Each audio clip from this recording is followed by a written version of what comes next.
Got it? Okay, actually, yeah, you're on the right track. Because the Gothic is a very religious time period. And a lot of, like I said, churches and cathedrals were made. So that what they did was actually intended to, honor God. But the way they did it is a bit weird. Tall, reaching, pointed archways, pointing up at heaven. Ceilings like this, vaulted, like they're reaching up to the sky.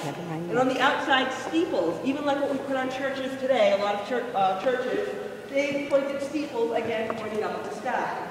The windows would let in a ton of light, and you might even paint your ceiling like this one to look like the sky. So even though you were inside a big, safe building, you kind of looked like you were outside at the same time. And of course, fancy stained glass windows, because nothing says I'm showing off like a nice stained glass window.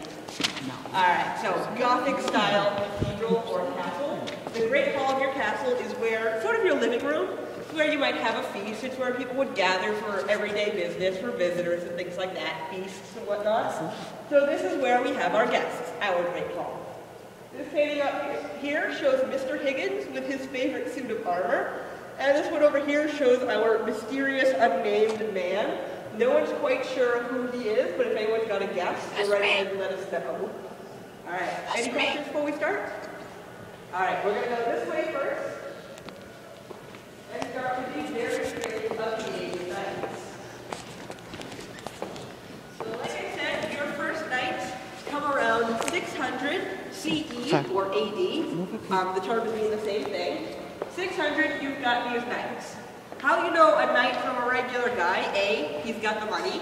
B, he's got the horse. C, he has a sword and a pair of spurs. A lot of people don't think of that because, everyone had a sword in the Middle Ages. But no, they're expensive. Only knights would really be able to afford them. Spurs, you guys know what spurs are, right? Like cowboys would wear on their boots.